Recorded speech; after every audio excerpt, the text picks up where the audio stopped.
du thème « Une étincelle suffit », vous allez le voir à l'écran, « Une étincelle suffit pour qu'un feu s'enflamme ». C'est le thème que j'ai choisi pour vous ce matin. Et nous allons nous arrêter à l'expérience et à la vocation de Moïse. Moïse, c'est un personnage de la Bible qui m'a toujours beaucoup fasciné. Je ne sais pas si vous avez eu l'occasion d'aller à Rome un jour, mais là, dans la basilique Saint-Pierre, vous pouvez voir la statue en marbre de Moïse. C'est une œuvre de Michel-Ange. Alors Michel-Ange, il a essayé de représenter Moïse comme une sorte de demi-dieu, comme vous le voyez sur l'écran, un Superman, une figure de force, avec, si vous voyez bien, une caractéristique très particulière. Qu'est-ce qui se trouve sur sa tête? Qu'est-ce qu'il y a sur sa tête? Regardez l'image. Il y a deux petites cornes. C'est très bizarre. Il y a très peu de gens, très peu de personnes qui savent pourquoi Michel-Ange a fait un Moïse avec deux cornes sur sa tête. Est-ce que vous le savez? Vous ne le savez pas. Ça n'a rien à voir avec la petite corne de Daniel 8. Ça n'a absolument rien à voir. C'est à cause d'une fausse traduction de Exode 34, le verset 29. Vous vous souvenez que le texte nous dit que la peau du visage de Moïse rayonnait lorsqu'il descendait du Sinaï. Et la traduction latine de la Vulgate, donc on est là il y a 500 ans, 5 siècles, la traduction latine emploie le mot corne à la place de rayonner. Et puisque Michel-Ange, qui ne connaissait pas plus la Bible que ça, puisque lui, il consultait la traduction latine, donc la Vulgate, il a lu corne, et donc il a représenté Moïse avec deux cornes sur sa tête. Et pas seulement lui, encore beaucoup d'autres après lui. Maintenant, à première vue, ce Moïse Superman de Michel-Ange est bien représenté. Parce qu'en fait, il est un grand homme de foi. Il se trouve d'ailleurs dans la place d'honneur, dans la galerie des héros de la foi, dans Hébreux 11. Nous connaissons son histoire, nous voyons faire Moïse des miracles. Rappelons-nous la mer Rouge qui s'ouvre devant lui, ou l'eau qu'il fait couler du rocher. Moïse, il n'a pas peur devant le pharaon. C'est lui le libérateur de la nation d'Israël, esclave en Égypte. Et cette première vision de son image est confirmée dans la Bible. Regardons dans Deutéronome 34, le verset 10, où nous lisons « Il ne s'est plus levé en Israël de prophète comme Moïse, que l'Éternel connaissait face à face. » Alors je pourrais terminer ici en disant Amen et en vous souhaitant un bon sabbat, et alors nous tous penserons à un homme de foi tel que Moïse, un instrument semblable dans la main de Dieu. Ce n'est pas à ma portée. Ce n'est pas à ma portée. Il n'est pas une étincelle, mais une véritable et grande flambée. Mais mes amis, Moïse Superman n'est pas le vrai Moïse. Le véritable Moïse n'était pas une figure de force. Seulement Dieu faisait partie de sa vie. Et voilà son secret. Moïse était un homme avec beaucoup de défauts.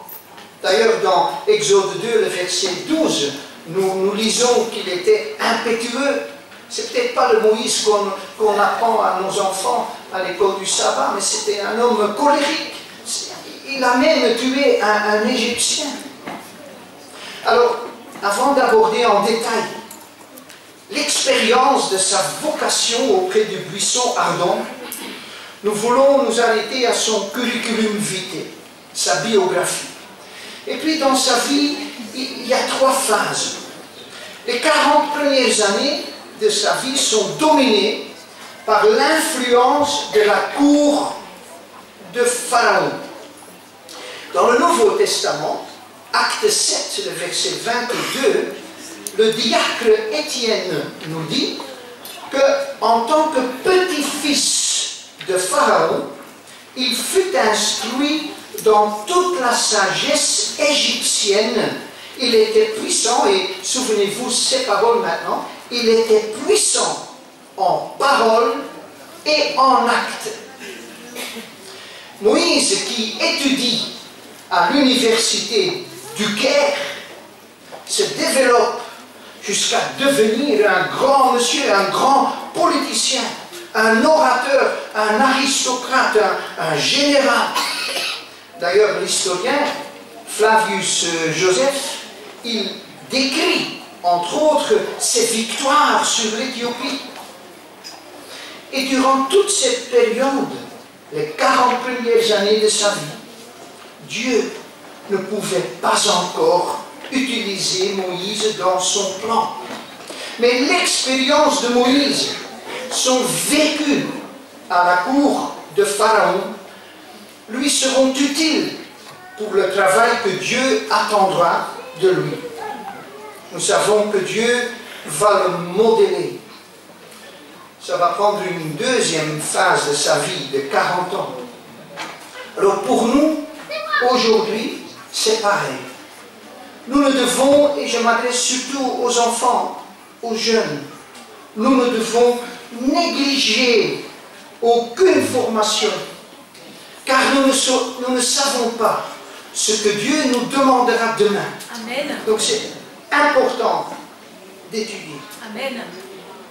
Deuxième phase de 40 ans dans la vie de Moïse se déroule hors de toute agitation, loin des distractions de l'Égypte. Moïse se retrouve maintenant dans le désert, le silence du désert de Madian. Et c'est ce silence du désert que Dieu va utiliser pour modeler Moïse, pour le rendre apte à son plan divin. Cette expérience du désert, parfois on parle de l'école du désert, nous la voyons à plusieurs reprises dans la Bible. Je pense à Élie, je pense à Jean-Baptiste, et je pense bien sûr à notre Seigneur Jésus-Christ, qui passe 40 jours et nuits dans le désert avant de commencer son ministère. Et je pense que cette expérience du désert, une période de silence et de réflexion dans notre vie, où Dieu peut nous former comme un instrument qui cadre dans son plan divin, eh bien cette expérience est vraiment importante pour chacun d'entre nous. Dieu veut nous employer pour réaliser un travail grandiose, mais cette expérience du désert dans notre vie personnelle est importante. Alors ce qui m'interpelle dans cette histoire de Moïse, c'est qu'il a fallu 40 ans pour la rééducation de Moïse. Deuxième phase de sa vie. Et pendant toutes ces années, 40 ans, c'est une génération, c'est long, 40 ans. Pendant toutes ces années, Israël, le peuple, était humilié et opprimé. Et cela me donne une leçon, mes amis. À savoir que c'est Dieu qui détermine l'agenda et non nous. Et que pour Dieu, le travailleur est plus important que le travail. Amen. Nous évaluons trop souvent notre travail sur des résultats tangibles. Aussi, nous, les pasteurs, on veut voir des baptêmes et des résultats, les dîmes, etc. Et Et nous oublions parfois qu'avec Dieu, il nous faut souvent regarder à l'invisible. L'agenda de Dieu, ce n'est pas le nôtre. Récemment, j'ai lu cette citation de Sir White. Ellen White qui dit dans le ministère de la guérison, à la page 55, le texte est là, il n'y a pas de limite à l'utilité de celui qui, s'oubliant lui-même, ouvre son cœur à l'action du Saint-Esprit et se consacre entièrement au Seigneur. Autrement dit, devenir des petites étincelles qui, dans la main de Dieu, peuvent enflammer un grand feu. Voilà le projet de Dieu pour chacun de nous, jeunes et moins jeunes. C'est quoi une étincelle? Ah, nous disons, ils connaissent bien le mouvement de notre jeunesse. Une étincelle, c'est un éclat de feu qui ne dure qu'une fraction de seconde. Lorsque Moïse était prospère et fort, dans la première phase de sa vie, Dieu ne pouvait pas l'employer. En Égypte, Moïse a reçu une formation, une éducation pour devenir un homme puissant. Dans le désert, Moïse va recevoir une autre formation qui le rendra petit. Et nous devons, nous aussi, nous rendre compte aujourd'hui que Dieu peut avec et au travers de nous faire un grand travail si nous aussi sommes prêts à devenir petits et humbles. Nous arrivons maintenant devant ce buisson ardent, l'histoire que nous connaissons bien. Moment impressionnant car nous assistons à la naissance de la vocation de Moïse. On va le lire ensemble, Exode 3, les versets 1 et 2. Exode 3, les versets 1 et 2. Moïse faisait paître le troupeau de Jéthro, son beau-père, sacrificateur de Madian. Il mena le troupeau au-delà du désert et se rendit à la montagne de Dieu à Horeb. L'ange de l'Éternel lui apparut dans une flamme de feu au milieu d'un buisson. Moïse regarda, et voici que le buisson était tout en feu, mais que le buisson ne se consumait point.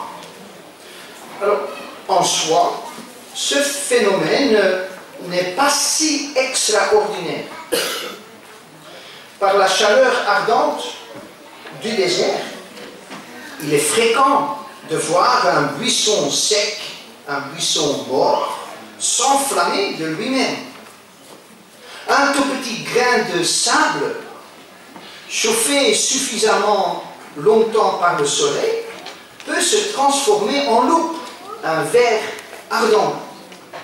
Et j'imagine que Moïse, qui connaissait bien ce phénomène dans la nature, il a regardé, qu'il a attendu que l'arbuste soit entièrement consumé, mais ça, il n'a jamais vu ça auparavant. L'arbuste ne se consumait pas. Et le verset 3 dit, Moïse dit, oh, je vais faire un détour pour voir quel est ce phénomène extraordinaire et pourquoi le buisson ne brûle pas. Et puis Moïse marche vers l'arbuste et par 2 fois, il entend qu'on l'appelle par son nom. Moïse, Moïse. Et apeuré, et instinctivement, il répond, me voici. Après quoi Dieu dit au verset 5, n'approche pas d'ici. Ôte tes sandales de tes pieds, car l'endroit sur lequel tu te tiens est une terre sainte. Et si Moïse ne savait pas jusque-là qui lui parlait, maintenant il le sait, car la même voix dit au verset 6, c'est moi, le Dieu de ton Père, le Dieu d'Abraham, le Dieu d'Isaac et le Dieu de Jacob. Et puis, le texte dit, Moïse se cacha le visage car il craignait de diriger ses regards vers Dieu. Chers amis, après 40 ans de solitude dans le désert, Dieu se révèle. Après 40 ans de silence, il parle. Le temps de Dieu n'est pas le nôtre. Moïse a maintenant 80 ans, déjà depuis un moment à la retraite. Dans le psaume 90, moi je suis belge, je suis encore flamand aussi, je suis néerlandophone. En Belgique on dit 90. Dans le psaume 90 ou 90, Moïse lui-même écrit l'âge des plus forts. 80 ans. À l'âge où Moïse aurait pu écrire ses mémoires, mais voilà que pour lui, tout doit encore commencer. À ce moment-là, Moïse se sent totalement incompétent. Mais pour Dieu, précisément, c'est à ce moment que Moïse est compétent. Autrement dit, ce que nous pensons, ce n'est pas important. Et peut-être nous demandons-nous aussi ce matin, allons-nous faire la différence? Pourrons-nous, Église d'Aubervilliers, même si on est nombreux ce matin, et on n'est pas complet, j'ai compris, mais est-ce que nous, Église d'Aubervilliers, peuvent changer quoi que ce soit dans cette région, là où nous vivons, même dans notre fédération? Même si nous sommes nombreux, est-ce que nous pouvons changer quoi que ce soit? Combien était-il à la chambre haute? Combien de croyants étaient-ils à la chambre haute? Environ 120. Dieu n'a eu besoin que de quelques dizaines d'étincelles pour enflammer ce grand feu de Pentecôte. Amen. Je me suis posé la question cette semaine. Pourquoi Dieu a-t-il parlé de cette manière? L'ange de l'Éternel, Jésus-Christ, aurait pu s'adresser à Moïse d'une autre façon, depuis le ciel, par exemple. Mais Dieu apparaît à Moïse comme une flamme de feu au milieu d'un arbuste de ronces. Le Seigneur m'a montré là une signification plus profonde.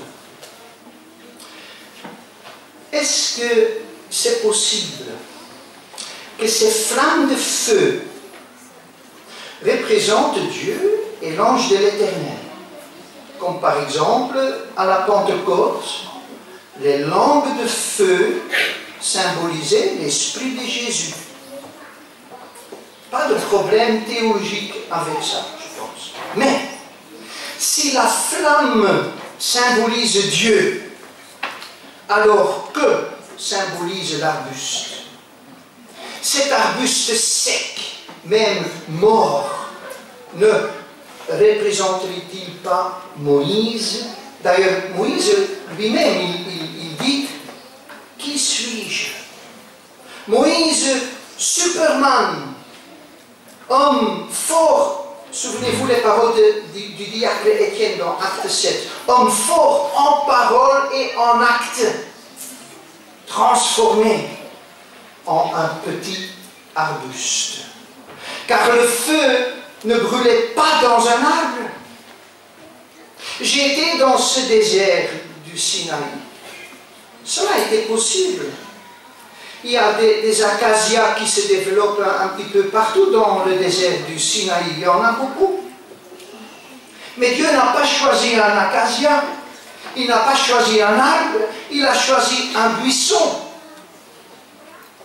À 40 ans, Moïse pouvait être comparé à un arbre.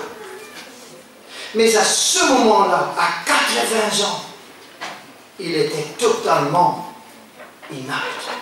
Il était comme un buisson sec. Il y a encore une nette différence entre un arbre et un buisson. Si un arbre est touché par un incendie, ou un incendie, ça c'est toujours mon problème, vous savez. Les un et les une, non. Pour les flamands, le, la, un, une. Bon, si un arbre est touché par un incendie, il peut se consumer très longtemps. Pas un buisson. Beaucoup d'entre nous sont tout feu, tout flamme pour la cause de Dieu. Mais notre dévouement à ce moment-là se situe peut-être comme celui de Moïse, qui dans son zèle a battu l'Égyptien à mort. Et nous sommes alors comme un arbre qui essaye de brûler par lui-même. Mes chers amis, Dieu veut, notre Seigneur veut que nous devenions comme un buisson. Amen. Un buisson qui continue à brûler et qui ne se consume pas. Amen. Et pas parce que la réserve de bois inflammable est inépuisable, mais parce que le buisson continue à brûler par un combustible invisible, une source invisible. La flamme est alimentée par l'huile du Saint-Esprit de Jésus en nous. On connaît tous, on est le peuple du livre, et j'espère, on connaît tous ces mots de Zacharie 4, le verset 6. Ce n'est ni par la puissance, ni par la force, mais c'est par mon esprit, dit l'Éternel des armées. Cet esprit recherche aujourd'hui les gens qui peuvent former, transformer en buisson dans lequel la flamme brûle continuellement. Dieu veut travailler avec vous, avec moi. Et tous les honneurs sont pour Dieu. Amen. Afin qu'on ne dise pas, quel buisson formidable, mais plutôt, quelle flamme merveilleuse. On va prendre une petite pause maintenant, on va chanter un cantique. Ça c'était arrangé avec les musiciens. Je ne sais pas lesquels.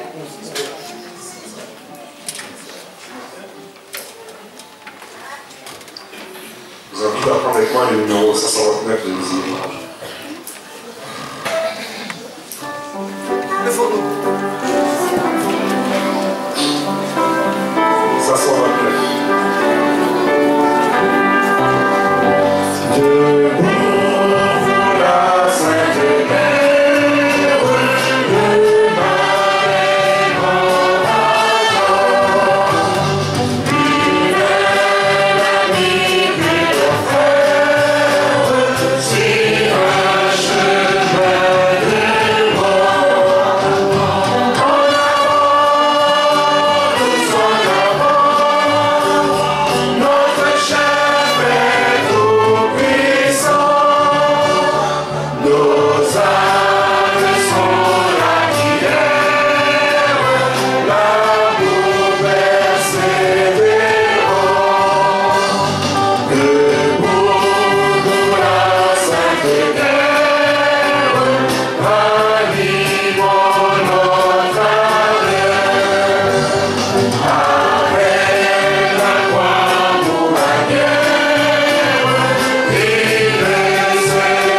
ça la prédication. Tous en avant, notre chef, c'est Jésus-Christ Tout-Puissant. Notre arme, c'est la prière. Revenons à l'appel et à la vocation de Moïse. Dans Exode 3, le verset 10, nous lisons que Dieu dit alors, maintenant, Moïse, va, je t'envoie vers le Pharaon. Fais sortir d'Égypte mon peuple, les Israélites. Et faisons attention maintenant, chers amis, à l'accumulation d'excuses humaines inventées par Moïse. Il a beaucoup d'imagination. Au verset 11, il dit, « Qui suis-je pour aller vers le Pharaon et pour faire sortir d'Égypte les Israélites ?» Voici l'excuse numéro 1. On va le voir sur l'écran. « Me voici, mais qui suis-je » Peut-être Moïse a pensé, moi, un vieil homme, combien d'années? Il a 80 ans. Un simple berger, oui, autrefois un prince en fuite. Qui suis-je? Et peut-être en est-il de même pour nous. Peut-être nous disons-nous, qui suis-je? Un membre ordinaire de l'église d'Aubervilliers. Quelqu'un qui croit encore dans la mission d'évangélisation de Jésus, mais qui parfois a le sentiment de se trouver tout seul. Qui suis-je? Mais voyons ce que Dieu répond au verset 12. Dieu dit, Moïse, je suis avec toi. Lorsque Moïse dit, qui suis-je? Dieu dit, je suis avec toi. Comme si Dieu lui dit, Moïse, il ne s'agit pas de savoir qui tu es, mais qui je suis. Avec respect, Moïse, tu n'es qu'un être humain. Mais moi, je suis Dieu. Je suis le Tout-Puissant, je suis le El Shaddai. Le week-end passé, on était à Saclay pour l'école du sabbat. Une formation pour les animateurs et les responsables de l'école du sabbat et les responsables de l'évangélisation. Et le frère Benini de notre division, il a cité à plusieurs reprises ce texte, ce fameux texte de Matthieu 28, on le connaît, la mission évangélique de Jésus. Ça m'a frappé à nouveau comment ce mandat de Jésus qu'il nous donne, nous qui sommes ses disciples, commence et termine. Le contenu, on connaît. Allez, faites de toutes les nations des disciples, baptisez-les, et de suite. Mais pour commencer, Jésus dit, tout pouvoir m'a été donné dans le ciel et sur la terre. Et pour terminer, il dit, et voici, je suis avec vous tous les jours jusqu'à la fin du monde. Amen. Jésus ne nous demande absolument rien sans nous donner toute la force, toute la puissance, tous les moyens nécessaires pour l'accomplir. Et nous ne devons pas agir tout seuls. Jésus dit, il est, je suis avec vous. Mais Moïse avance une deuxième excuse, le verset 13. Il dit, j'irai donc vers les Israélites et je leur dirai, le Dieu de vos pères m'a envoyé vers vous. Mais s'ils me demandent quel est son nom, que leur répondrai-je? Autrement dit, Moïse dit, me voici. Mais qui es-tu? Qui es-tu? Et que répond Dieu au verset 14? Ah, tout d'abord, Dieu se présente à Moïse. Il lui révèle son nom. Et je l'exprime, je le dis avec beaucoup de respect parce que c'est le saint nom de Dieu. Je suis celui qui suis. Comme si Dieu voulait dire à Moïse, je suis le Tout-Puissant, je suis le Créateur, j'ai créé toutes choses, le ciel, la terre, l'Égypte, Israël, Pharaon, toi Moïse, et je suis celui qui suis, et je serai là où tu iras. Tu ne seras pas seul, Moïse. Et lorsqu'ils te demanderont qui t'a envoyé, alors tu répondras, je suis, m'a envoyé vers vous. L'excuse suivante est tout aussi humaine. Dieu a convaincu Moïse, mais, et ceci touche particulièrement notre travail d'évangélisation, comment transmettre cela aux autres? Dans Exode 4, chapitre 4, le verset 1, Moïse dit, mais ils ne me croiront pas, et ils n'écouteront pas ma voix, mais ils diront, l'Éternel n'était pas apparu. Remarquez qu'il ne s'agit pas ici d'arguments pour convaincre Pharaon. Ce n'est pas Pharaon que Moïse doit convaincre. D'abord, Moïse doit persuader son propre peuple, le peuple d'Israël. Et c'est encore aujourd'hui la tâche la plus difficile, je pense. Toucher les frères et sœurs de nos propres communautés. Les frères et sœurs de nos propres communautés doivent à nouveau être persuadés de leur vocation. Il n'y a pas longtemps qu'un frère en Belgique me disait, l'Église, notre Église, est devenue terre d'évangélisation. Il voulait dire, nous ne sommes pas tout simplement une église évangélique ou protestante fortuite, une église accidentelle, une église parmi plein d'autres. Nous avons une raison d'existence. Le Seigneur a suscité notre mouvement pour une raison, Amen. Pour une mission. Amen. Et que dit Dieu? Que dit Dieu à Moïse au verset 2? On est dans le chapitre 4. Que dit Dieu? Moïse, qu'y a-t-il dans ta main? Où ça? Oh, ceci! C'est un simple bâton. C'est un simple bâton de berger. C'est un morceau de bois mort. Ça m'accompagne déjà depuis 40 ans. Jette-le par terre, dit Dieu. Et nous continuons au verset 3. Moïse le jeta par terre. Et cela devint un serpent. Moïse s'enfuit devant lui.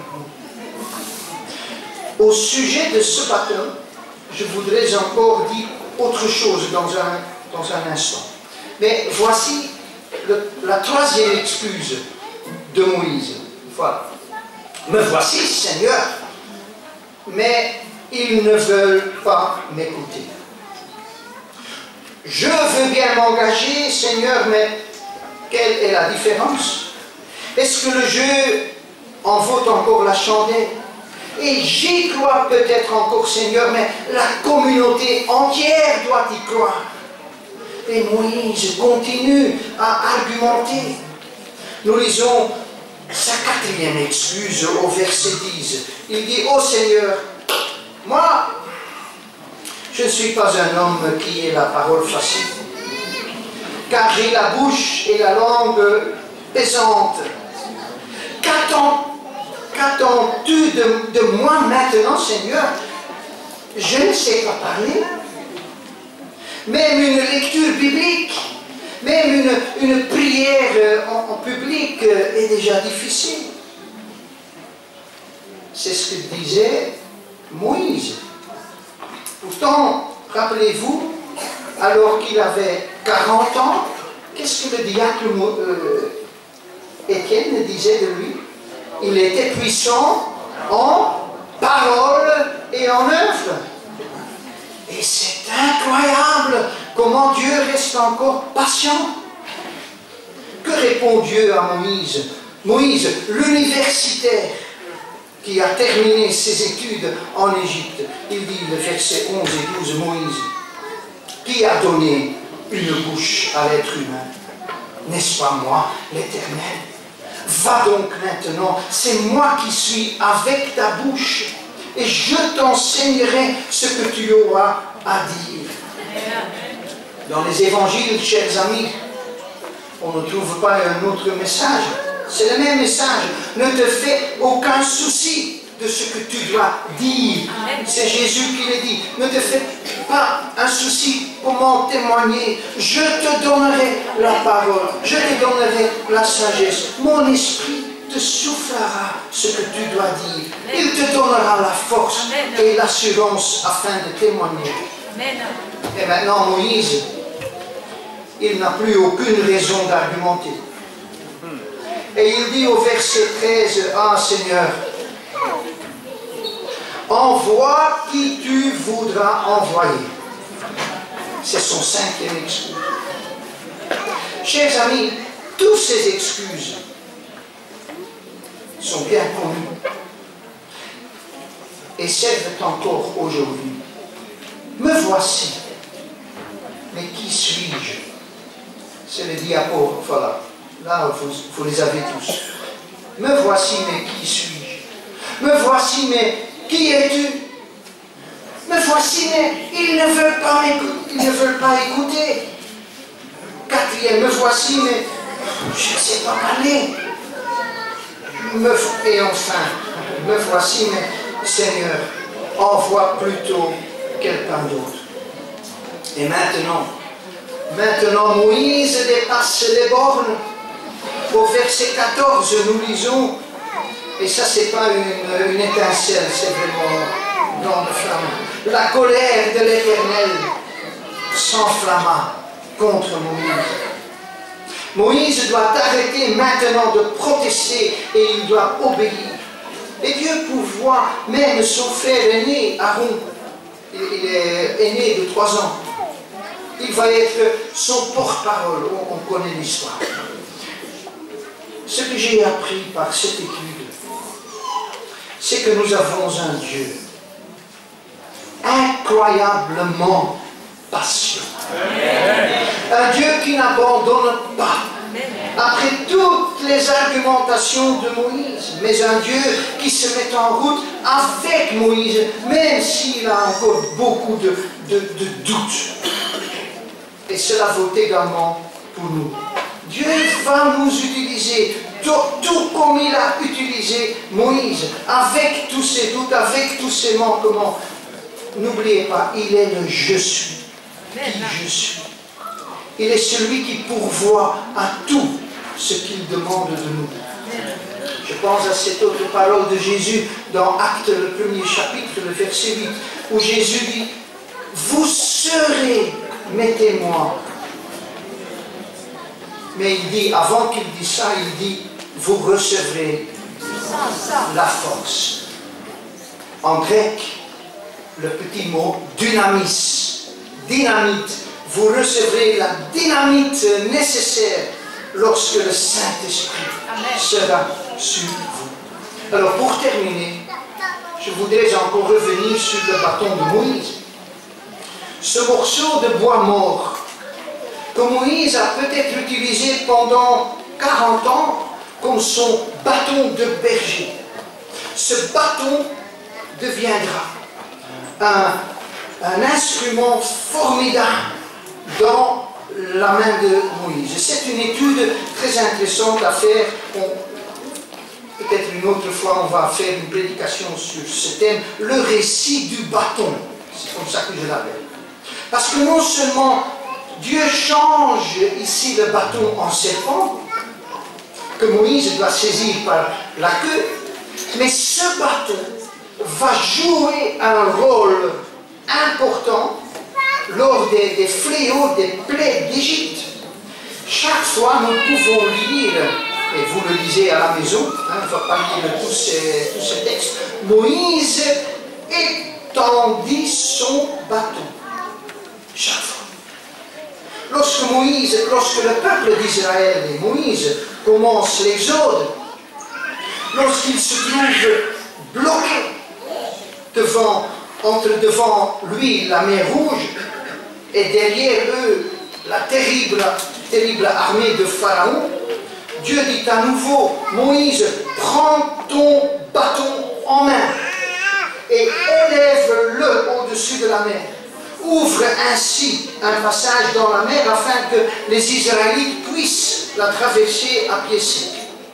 C'est également avec ce bâton que Moïse fera jaillir l'eau du rocher. C'est toujours avec ce même bâton à la main sur la montagne qu'il remporte la victoire sur les Amalécites.